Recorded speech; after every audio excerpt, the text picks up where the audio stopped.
Nous lisons Genèse chapitre 11, verset 1 au verset 9. Toute la terre avait une seule langue et les mêmes mots. Comme ils étaient partis de l'Orient, ils trouvèrent une plaine au pays des Chimières, et ils y habitèrent. Ils se dirent l'un à l'autre, allons, faisons des briques et cuisons-les au feu.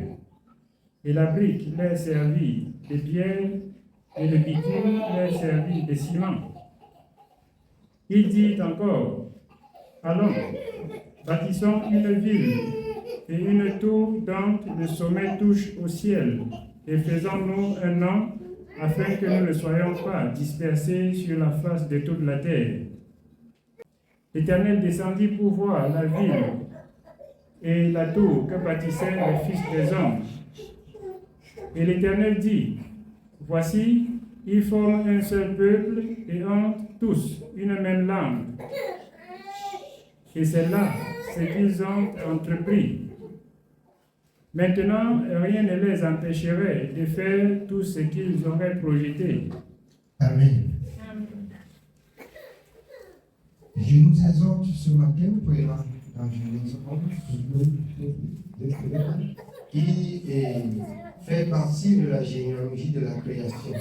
Donc, le peuple de Dieu était réuni sur les mêmes endroits. Ils avaient la même pensée. Ils regardaient à la même direction. Et aujourd'hui, je vais vous dire quelque chose de très pertinent, qui aveugle et qui empêche les gens de servir Dieu. Vous voyez, quand les gens partent de leur village, ils arrivent même en ville.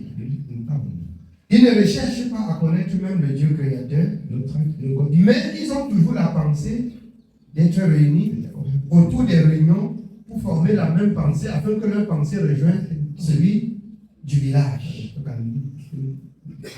Vous voyez la pensée de l'égarement. Toute la terre parlait la même langue, regardait à la même direction et parlait la même langue. Ils se complotaient et ils voyaient en face d'eux la personne qu'il fallait défier, c'est Dieu. Puisqu'il n'y avait pas autre adversaire que Dieu. Ils étaient déjà renfermés dans le camp du diable. Et la seule personne qu'il fallait combattre, c'est Dieu. Et c'est ça la forme des réunions, des villages et des traditions et des coutumes en ville aujourd'hui. Ils se soudent, ils s'unissent pour combattre la vérité. C'est pourquoi la vérité est tellement difficile de leur pénétrer si ce n'est la grâce de Dieu. Et vous allez vous poser des questions.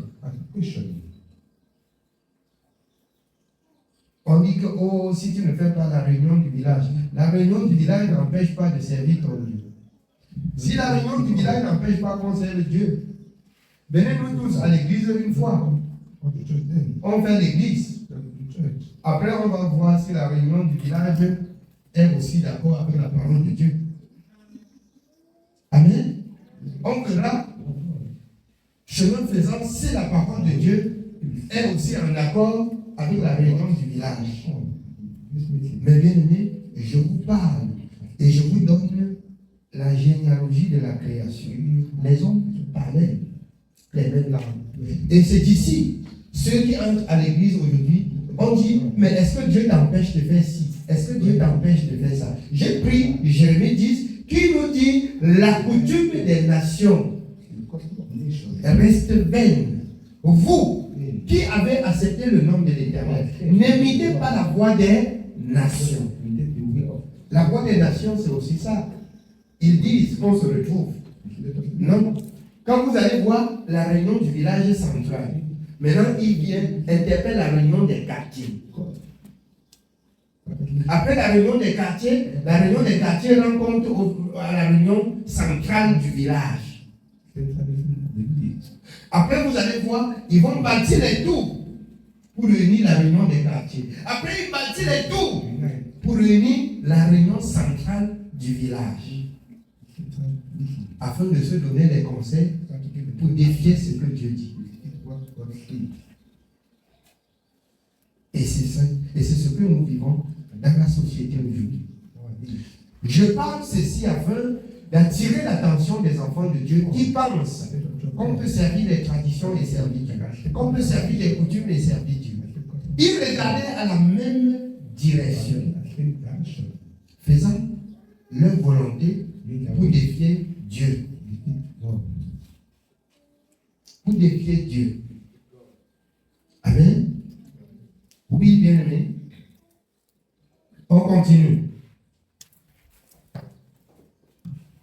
Nous continuons au verset 7. Allons, descendons et là confondons leur langage. Dieu dit, allons, descendons et confondons là leur langage. Dieu est descendu. Dieu était avec sa parole. Dieu était avec ses anges. La parole de Dieu existe aujourd'hui pour confondre les langues, pour confondre ceux qui s'opposent à la parole de Dieu. Ceux qui voudront bien être avec Dieu vont retourner vers Dieu par le langage de l'Éternel. C'est pourquoi il dit, si vous croyez, demandez pour vous à Dieu l'Esprit jusqu'à ce que Dieu vous accorde. Parce que c'est le langage du ciel. C'est la langue que Dieu a agréée. Sinon, toutes les autres langues intelligibles, c'est pour diviser et pour fortifier la division. C'est pour dominer. Je vais prendre un exemple. Vous voyez, le français réfléchit, qu'est-ce qu'on va faire bien pour dominer sur le Cameroun? Imposons-lui la langue française. Il va parler ça et on va s'entendre bien, on va dominer sur le. C'est pas ça? Les Anglais disent qu'est-ce qu'on doit bien faire pour avoir aussi une partie de l'Afrique où on va dominer. Il dit même, par exemple, allons au Ghana, allons au Nigeria et dominons. Donnons-lui la langue anglaise pour mieux dominer et régner sur nous. Dieu voit le cœur des hommes qui se lèvent que sur la domination et défier Dieu. Parce que le monde tout entier, 1 Jean 5,19 est sous l'empire satanique. Maintenant, Dieu dit aussi, puisque c'est Dieu qui a créé, bon, j'envoie ici ma parole. Comme le Seigneur l'a dit dans Jean 14, 26. Il vaudrait mieux, comme je suis venu vous enseigner, face à face. Maintenant, il est mieux que je m'en aille et que je vous envoie cet esprit du langage du salut. Si je ne pars pas, je ne vous enverrai pas le Saint-Esprit qui, dans le livre des Corinthiens, par contre, va venir par une langue démarquée pour conduire ceux qui auront accepté de quitter ceux qui baptisent la tour de Babel, qui est la tour de la perdition, pour venir bâtir avec Dieu pour le salut. Ainsi, la création avance. Jusqu'à ce matin où nous sommes. Si tu as cru et tu te dis bien croire en Dieu, les choses anciennes doivent passer. Colossiens 3, et tu dois rechercher les choses d'en haut qui caractérisent ton salut. Tu dois rechercher les choses d'en haut pour quitter sur les choses de la terre, pour quitter sur la pensée des hommes, pour quitter sur la doctrine des hommes, pour quitter sur la tour de Babel, dont les hommes bâtis pour défier Dieu. Si tu as cru, tu vas t'attacher ainsi aux choses qui contribuent à ton salut. Amen. On continue jusqu'au verset 9. Nous sommes au verset 7. Allons, descendons et là confondons leur langage, afin qu'ils n'entendent plus la langue les uns des autres. Et l'Éternel les dispersa loin de là sur la face de toute la terre, et ils cessèrent de bâtir la ville. C'est pourquoi l'on l'appela du nom de Babel, car c'est là que l'Éternel confondit le langage de toute la terre. Et c'est de là que l'Éternel les dispersa sur la face de toute la terre. Dieu a confondu afin que le peuple soit divisé et qu'il fait régner ceux qui à lui parlent sa langue et que ceux qui veulent s'unir comme les villages et les quartiers du village s'associent pour régner ainsi. Ce sont des associations fortes. Et dans le plan spirituel, quand vous adhérez, veut ou pas, elles dominent sur votre être. Ça a une force sur votre vie. Ça a une puissance sur votre vie. Vous acceptez que la nation tout entière, que le village et les quartiers du village dominent sur vous. C'est un esprit. Et je vous mets en défi. Allez dans chaque village, comme il est dit dans la parole de Dieu. Vous verrez les lieux sacrés, pas pour un quartier, pas pour un homme, mais pour le village, dans chaque village. Et allez aussi dans chaque quartier. Vous verrez les lieux sacrés du quartier, pour toutes les personnes dans le quartier. Et allez ainsi dans chaque maison. Vous verrez les lieux sacrés de toute la construction. Et allez dans chaque construction. Vous verrez les lieux sacrés de chaque construction. Qui sont des esprits départagés pour dominer sur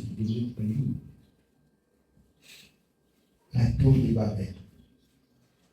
C'est ça qui caractérise le monde d'aujourd'hui et met en déroute le peuple de Dieu. Nous qui avons cru,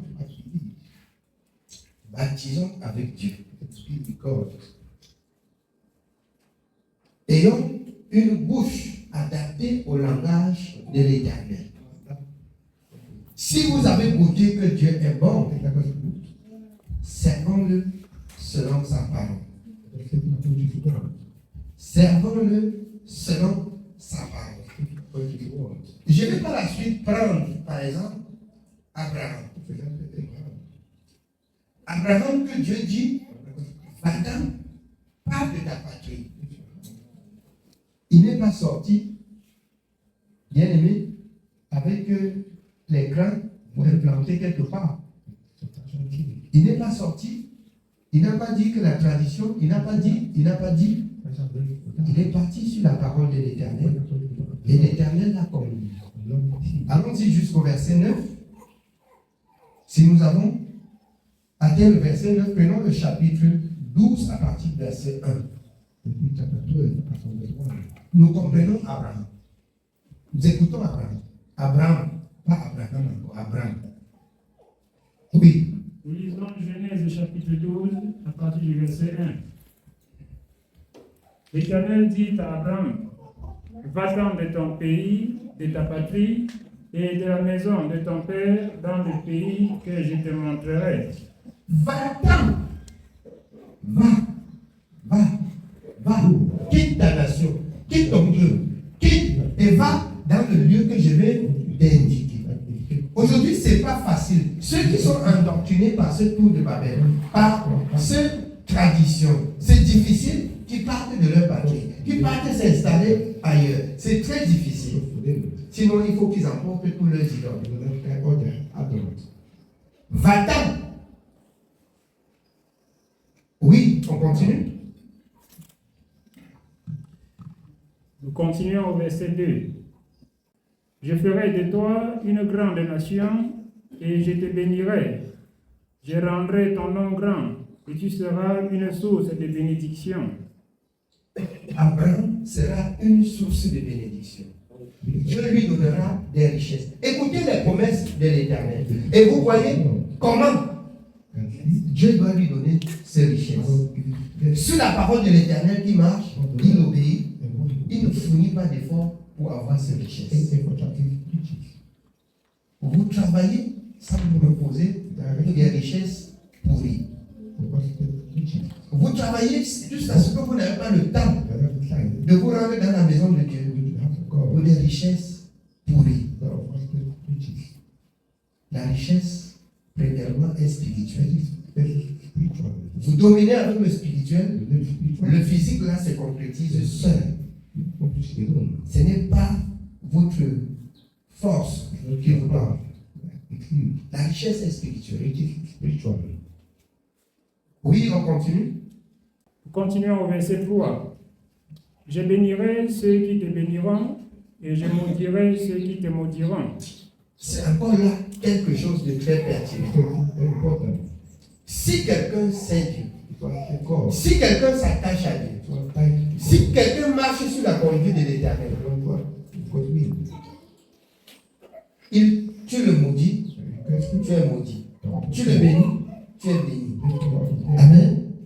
Je dis, si quelqu'un fait la volonté de Dieu et marche selon la parole de Dieu, tu le bénis, tu es béni. Tu le maudis, tu es maudit. C'est pas moi qui dis. C'est la parole de l'Éternel.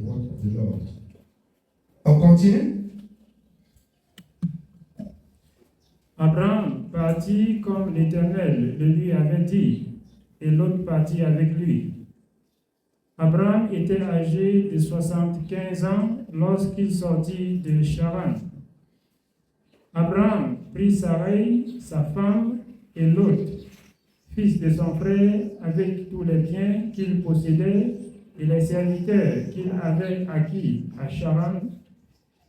Ils partirent pour aller dans le pays de Canaan, et ils arrivèrent au pays de Canaan. Abraham parcourut le pays jusqu'au lieu nommé Sichem, jusqu'au chêne de Morée. Les Cananéens étaient alors dans le pays. L'Éternel apparut à Abraham et dit, « Je donnerai ce pays à ta postérité. » Et Abraham bâtit là un autel à l'Éternel qui lui était apparu. Amen. Vous allez remarquer qu'à chaque niveau, à chaque endroit où Dieu parle à Abraham, il y a un signe. Il dépose là une borne. Il met là une borne. Il bâtit là un autel en souvenir de ce que Dieu lui a dit. C'est pourquoi vous comprenez, Abraham bâtit là un autel à l'Éternel. Ça, c'est une borne. Ça, c'est une borne spirituelle. Vous voyez, ce terrain ici, là, ça a les bornes. Abraham bâtit là une autel à l'Éternel. Il n'y a personne, je dis personne, qui viendra renverser, sinon, au prix de sa vie, cet autel bâti à l'Éternel. Pas Abraham. Personne. Là où Dieu ouvre, personne ne ferme. Là où Dieu ferme, personne ne ouvre. Il faut bâtir avec Dieu.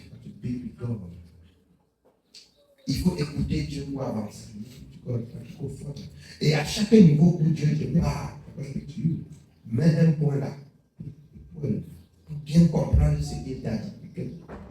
Regarde, je te donnerai. Il dit, je te donnerai quoi? C'est mieux, ce pays. Je te donnerai ce pays. Marque un point là.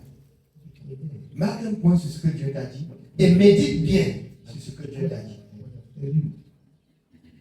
Pour voir si c'est Dieu qui t'a parlé, si sa parole s'accomplirait ou pas. Elle s'accomplit, tu sauras que Dieu a parlé. Elle ne s'accomplit pas, tu sauras que tu as entendu une mauvaise voix qui ne vient pas de l'Éternel. Amen. Oui, bien. Continuons au verset 8. Il se transporta de là vers la montagne à l'orient de Bethel, et il dressa ses tentes, ayant Bethel à l'occident et Haï à l'orient. Il bâtit encore là un autel à l'Éternel, et il invoqua le nom de l'Éternel. Abraham continua ses marches en s'avançant vers le midi. Il y eut une famine dans le pays et Abraham descendit en Égypte pour y séjourner, car la famine était grande dans le pays. Comme il était prêt d'entrer en Égypte, il dit à Sarai, sa femme, « Voici, je sais que tu es une femme belle de figure. Quand les Égyptiens te verront, ils diront, c'est sa femme, et ils me tueront et te laisseront la vie. Dis, je te prie, que tu es ma sœur, afin que je sois bien traité à cause de toi, et que mon âme vive grâce à toi. » Amen. Si tu dis que ta femme est ta sœur, tu n'as pas péché contre Dieu, parce qu'avant d'être ta femme, elle est ta sœur. Amen. Beaucoup de personnes disent qu'Abraham a menti, mais c'est faux. Nous sommes frères et sœurs. Et si tu as épousé une sœur, le nom de sœur ne la quitte pas. Elle restait sœur. Et pour une protection, quelqu'un a accepté en voie, tu l'appelles seulement sœur. Et tu dis seulement c'est ma sœur. Pour vivre. Et la stratégie donnée par Dieu, par l'esprit à Abraham, a pourvu aux richesses dont Dieu avait promises à Abraham. On continue. Nous continuons au verset 14. Lorsqu'Abraham fut arrivé en Égypte, les Égyptiens virent que la femme était fort belle. Les grands de Pharaon la virent aussi et la vantèrent à Pharaon. Et la femme fut amenée dans la maison de Pharaon. Il traita bien Abraham à cause d'elle, et Abraham reçut des brebis, des bœufs, des ânes, des serviteurs et des servants, des ânesses et des chameaux. Mais l'Éternel frappa de grandes plaies Pharaon et sa maison au sujet de Sarai, femme d'Abraham. Tu arrives quelque part, on prend ta femme, on fait quelque part. Ainsi s'accomplit la parole de l'Éternel dans Exode 14. Vous garderez le silence et l'Éternel combattra. Abraham n'a rien dit. Mais Dieu vit qu'on l'a déjà enfermé quelque part. Il a frappé. Vous retenez qui là-bas comme ça. Ça ne va pas dans vos têtes. Mais après qu'ils ont donné les brebis, tout ce qui remplissait le bien d'Abraham, ils ont bien rempli. Et Dieu dit que ça va. Fait sortir aussi maintenant sa femme et laisser lui partir à l'Égypte. C'est pas Dieu, l'Éternel, qui est le même hier, aujourd'hui et éternel. Il voudrait seulement qu'on obéisse à sa parole. Ce qu'il a fait hier, il le fait jusqu'à ce matin. Il le fait jusqu'à ce matin. On continue bien. Nous continuons au verset 17. Mais l'Éternel frappa de grandes plaies Pharaon et sa maison au sujet de Sarai, femme d'Abraham. Alors Pharaon appela Abraham et dit, « Qu'est-ce que tu m'as fait? Pourquoi ne m'as-tu pas déclaré que c'est ta femme? » Est-ce qu'il est venu pour donner sa femme? Est-ce qu'il est venu faire des mariages en Égypte? Il est venu parce qu'il avait faim. C'est vous qui cherchez le mariage. Il est venu parce qu'il avait faim. Et la conduite que Dieu lui donne, il faut qu'il ait à manger et qu'il retourne. Et il n'a pas à combattre. Le Dieu qui lui a conduit en Égypte va le ramener, il va prendre sa femme et mettre derrière lui. Il n'est pas venu donner la femme en Égypte. Amen. C'est pour cette raison que j'ai dit, si votre cœur est ferme, si le cœur d'un enfant de Dieu est ferme dans la parole de Dieu, où qu'il entre, parce qu'il cherche Dieu, il va sortir. Parce que l'Éternel Dieu va défendre sa cause. Il arrive que ça ne marche pas, parce qu'on marche aussi sur la pensée et la parole des hommes. Marchez dans la pensée et sur la parole de l'Éternel. Et l'Éternel combattra pour vous. Amen. Oui, bien aimé. Nous continuons au verset 19. Pourquoi as-tu dit, c'est ma sœur, aussi l'ai-je prise pour ma femme? Pourquoi as-tu dit c'est ma soeur? Est-ce que ce n'est pas sa soeur? C'est sa soeur avant d'être sa femme. Est-ce que tu lui as demandé la permission pour lui prendre? Vous voyez les deux personnes marcher seulement.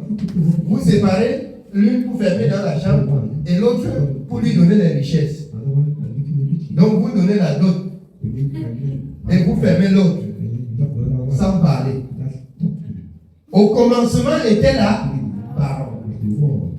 La parole était avec Dieu. Et la parole était Dieu. On commence par la parole. Ils n'ont pas commencé par la parole. Et voyez, partout où vous n'allez pas commencer par la parole, vous allez échouer. Partout où vous n'allez pas faire selon la parole, vous allez échouer. Alors, il a échoué. Déjà même, pour agir par la parole et selon la parole, il faudrait que, bien aimé, il faudrait qu'au préalable, vous soyez avec la parole. Amen. On continue. Pourquoi as-tu dit, c'est ma sœur, aussi l'ai-je prise pour ma femme? Maintenant, voici ta femme, prends-la et va-t'en. Et Pharaon donna ordre à ses gens de le renvoyer, lui et sa femme, avec tout ce qui lui appartenait. Qui ne donne pas, qui retient quelque chose de lui pour voir si on dormir là-bas? Renvoyez-le lui avec tous, même tout ce que vous avez donné, ils sont avec. Parce qu'il y a une main forte là derrière. Il y a une main puissante là. Il y a une main qu'on ne peut pas combattre. Ce que vous avez déjà donné, laissez-le partir avec vous. Laissez-le partir avec tout cela. Amen. Oui, bien. Nous continuons au chapitre suivant.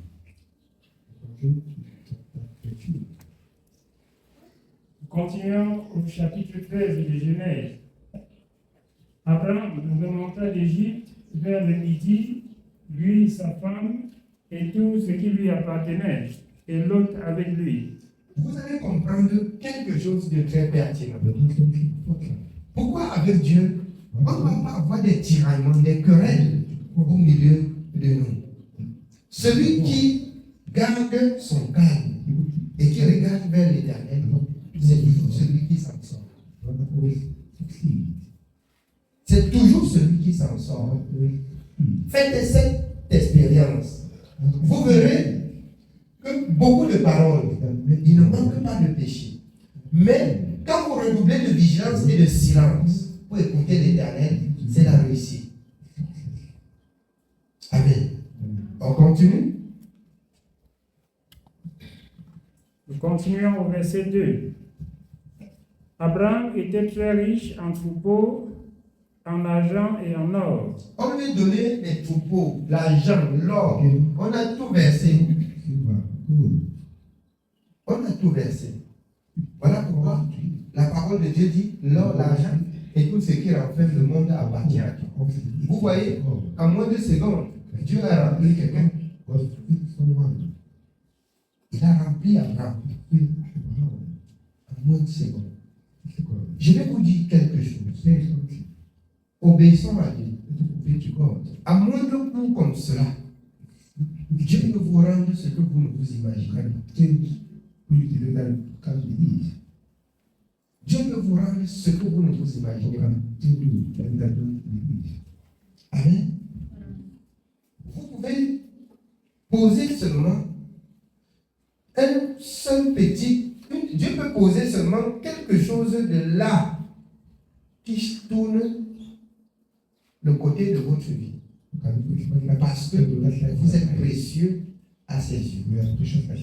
Vous êtes précieux à ses yeux. Alors, j'ai vu une personne, si ce n'était pas le tiraillement, à moins de peut-être même un jour comme ça, 2 jours, il devait gagner sur une marchandise 17 millions. Qui part comme ça là, il dit ici on prend. Et si on prenait, c'est parce qu'après il y a eu une discussion et c'est fini. Donc à moins de coup comme ça, 2 jours, tu gagnes 17 millions. Après on va dire que c'est la sorcellerie. La vraie sorcellerie, c'est de connaître Dieu. La vraie sorcellerie, c'est de servir Dieu selon sa parole. Voilà la vraie sorcellerie. Et votre pain quotidien ne manquera jamais. Amen. Oui, bien aimé, on continue. Nous sommes au verset 3. Il dirigea ses marches du midi jusqu'à Bethel, jusqu'au lieu où était sa tente au commencement, entre Bethel et Haï, au lieu où était l'autel qu'il avait fait précédemment. Et là, Abraham invoqua le nom de l'Éternel. Lot, qui voyageait avec Abraham, avait aussi des brebis, des bœufs et des tentes. Et la contrée était insuffisante pour qu'ils demeurassent ensemble, car leurs biens étaient si considérables qu'ils ne pouvaient demeurer ensemble. Il y eut querelle entre les bergers des troupeaux d'Abraham et les bergers des troupeaux de Lot. Les Cananéens et les Phérésiens habitaient alors dans le pays. Abraham dit à Lot, qu'il n'y ait point, je te prie, de dispute entre moi et toi, ni entre mes bergers et tes bergers, car nous sommes frères. Vous voyez, ici, quelqu'un qui recherche la paix. Le fruit de la justice est semé dans la paix par ceux qui recherchent la paix. Dans le livre de Jacques 3, Abraham, je te supplie qu'il n'y ait point de dispute entre moi et toi, entre tes bergers et mes bergers, car nous sommes frères. Ne créons pas de discussions, nous sommes frères. Voilà, le pays est devant nous. Amen. C'est très pertinent. Il faut que ce que nous écoutons là soit notre vie. Il faut que cela soit notre vie. Je te prie qu'il n'y ait point de discussion entre toi et moi. Nous sommes frères. Ni entre tes bergers et mes bergers. Car nous sommes frères. Amen. Oui, on continue. Nous sommes au verset 9. Tout le pays n'est-il pas devant toi? Sépare-toi donc de moi. Si tu vas à gauche, j'irai à droite. Bon, puisque c'est toi, ça commence chez toi, moi je laisse que tu fais le choix. Abraham a pris confiance à son Dieu. Si Dieu t'a dit, cet endroit-ci, comme il a marché jusqu'à arriver où il avait bâti l'autel. Si Dieu dit cet endroit-ci est à toi, tu n'as pas à lutter pour que ça reste à toi. Si quelqu'un prend, il faut le laisser avec. Dieu luttera pour te remettre cet endroit, donc il a dit, c'est à toi. Le pays est devant nous. Vas-y, si tu prends à droite, je prends à gauche. Si tu prends à gauche, je prends à droite. Qu'il n'y ait point de querelle entre toi et moi. Marchons en paix. Amen. Oui, on continue. Tout le pays n'est-il pas devant toi? Sépare-toi donc de moi. Si tu vas à gauche, j'irai à droite. Si tu vas à droite, j'irai à gauche. Lot leva les yeux et vit toute la plaine du Jourdain qui était entièrement arrosée. Avant que l'Éternel eût détruit Sodome et Gomorrhe, c'était jusqu'à toi comme un jardin de l'Éternel, comme le pays d'Égypte. Lot choisit pour lui toute la plaine du Jourdain, et il s'avança vers l'Orient.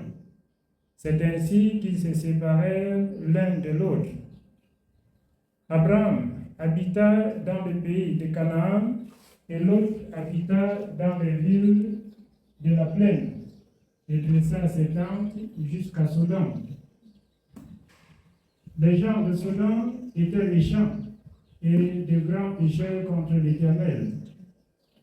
L'Éternel dit à Abraham, après que Lot se fut séparé de lui, lève les yeux et, du lieu où tu es, regarde vers le nord et le midi, vers l'Orient et l'Occident.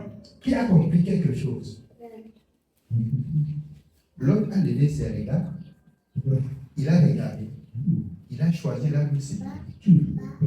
Mais Abraham, il reste, il attend. L'Éternel lui parle. L'Éternel lui parle. Et lui dit, regarde, telle direction. Regarde, regarde, là. Voilà comment tu vas marcher.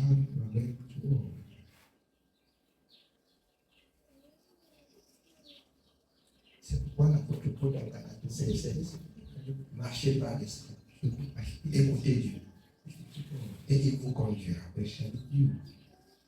Oui, on continue. Nous continuons au verset 15. Car tout le pays que tu vois, je le donnerai à toi et à ta postérité pour toujours. Je rendrai ta postérité comme la poussière de la terre, en sorte que si quelqu'un peut compter la poussière de la terre, ta postérité aussi sera comptée. C'est répétitif ce que Dieu dit à Abraham. Et lui, il reprend ce qu'il lui a dit dès la sortie de sa patrie. Je te ferai de toi une multitude. Je te bénirai. Ici, l'Éternel, il répète encore. Voilà ce que je vais faire pour toi. Et à chaque niveau, Abraham écoute l'Éternel pour avancer. Bien-aimé, que la joie, que l'abondance ne te fait pas, ne te distrait pas, ne te fait pas perdre le contrôle et écouter Dieu pour agir. Parce que ce qui nous dérange souvent, c'est l'abondance. Quand on a beaucoup, on ne cherche plus à écouter la voix de l'Éternel. Ou quand on manque beaucoup, on ne cherche pas à écouter la voix de l'Éternel, on se bat pour avoir. C'est un problème. Apprenons à écouter la voix de l'Éternel. Apprenons à écouter la voix de l'Éternel. Amen. Oui, bien aimé, on continue. Nous sommes au verset 17. Lève-toi, parcours le pays dans sa longueur et dans sa largeur, car je te le donnerai. L'Éternel dit, lève-toi, parcours le pays maintenant dans sa longueur et dans sa largeur. Je te donne ma nuit.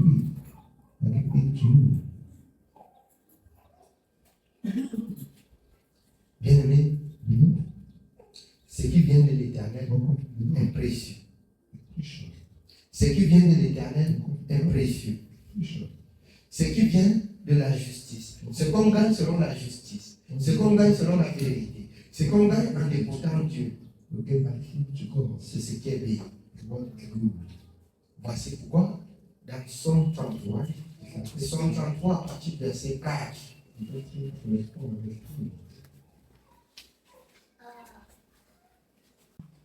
Psaume chapitre 33, nous commençons au verset 4, il est écrit. Car la parole de l'Éternel est droite et toutes ses œuvres s'accomplissent avec fidélité. Car la parole de l'Éternel est droite. Et toutes ses œuvres s'accomplissent avec quoi? Avec fidélité. Ce que Dieu dit, il le fait. Car la parole de l'Éternel est droite et toutes ses œuvres s'accomplissent avec fidélité. Si toi aussi, tu fais ce que Dieu te dit,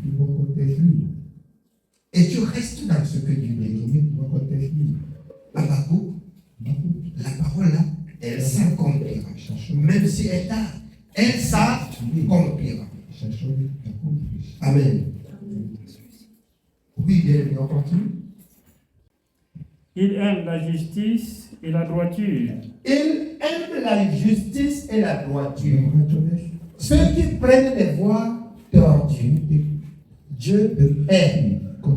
Comme Abraham tout à l'heure, à l'autre, nous sommes frères. Qu'il n'y ait point de dispute entre moi et toi, entre tes bergers et mes bergers. Dieu aime la droiture. Dieu aime la justice.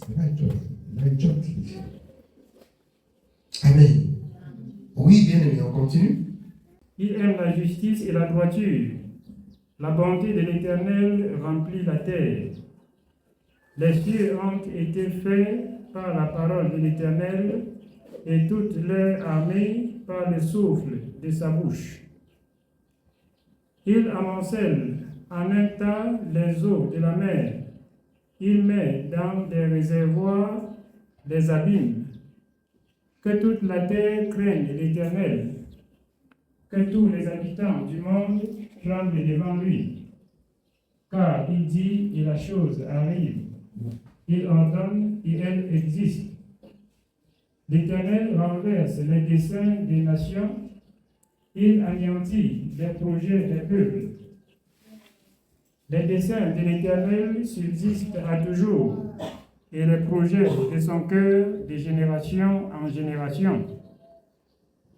Heureuse la nation dont l'Éternel est le Dieu.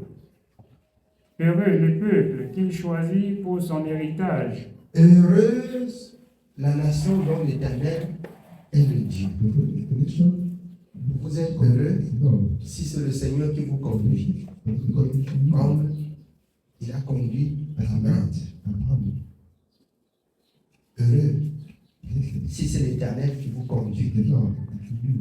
Vous avez vu cette démarcation entre Abraham et l'autre. L'autre, sa sagesse lui conduisait. Abraham, l'Éternel lui conduisait. Et quand il y a dispute, l'Éternel ne parle pas encore à Abraham. Mais quand celui qui dispute, tu restes tranquille, il guide. L'Éternel continue à te parler. N'entre pas dans la danse des disputes. Laisse ceux qui disputent discuter. Et toi, regarde à l'Éternel. Amen. Oui, bien aimé. On continue. Continuons au verset 13. L'Éternel regarde du haut des cieux, il voit tous les fils de l'homme. Du lieu de sa demeure, il observe tous les habitants de la terre, lui qui forme le cœur à tous, qui est attentif à toutes leurs actions. Ce n'est pas une grande armée qui sauve le roi, ce n'est pas une grande force qui délivre le héros. Le cheval est impuissant pour assurer le salut, et toute sa vigueur ne donne pas la délivrance. Voici, l'œil de l'Éternel est sur ceux qui le craignent, sur ceux qui espèrent en sa bonté afin d'arracher leur âme à la mort et de les faire vivre au milieu de la famine. Voici l'œil de l'Éternel est fixé sur ceux qui le craignent, pour les arracher du danger, pour les épargner de toutes sortes de mal. Vous devez mieux marcher avec Dieu. Vous devez mieux marcher avec Dieu. Que de rester avec les disputeurs, vous devez mieux être seulement avec son Dieu et que ton Dieu te parle. Voilà pourquoi les amitiés là, sans le Seigneur, là, ça reste très longtemps. Je mets toujours la barrière à ça. Les amitiés sans le Seigneur, là, ça reste très longtemps. Parce qu'à la fin, ça va produire des querelles et des jalousies. Pourquoi il a ça et je n'ai pas? Pourquoi il fait ci et je ne fais pas? Et c'est là où naissent les jalousies et les querelles. Faudrait être seul avec mon Dieu. Better to be alone with God. Et mon Dieu me conduit. And then you are going to be with you. Amen. Oui, bien vu. Nous sommes au verset 20. Notre âme espère en l'Éternel. Il est notre secours et notre bouclier. Car notre cœur met en lui sa joie, car nous avons confiance en son saint nom. Éternel, que ta grâce soit sur nous, comme nous espérons en toi. Amen. Amen. Que ta grâce soit sur nous qui espérons en nous. Que la grâce de l'Éternel soit sur ceux qui craignent sa parole. Et fini les moments de détresse, les moments où on pleurniche, c'est fini. Que chacun regarde à l'Éternel. Amen. Que le Seigneur nous bénisse. C'est le message de ce matin. Amen.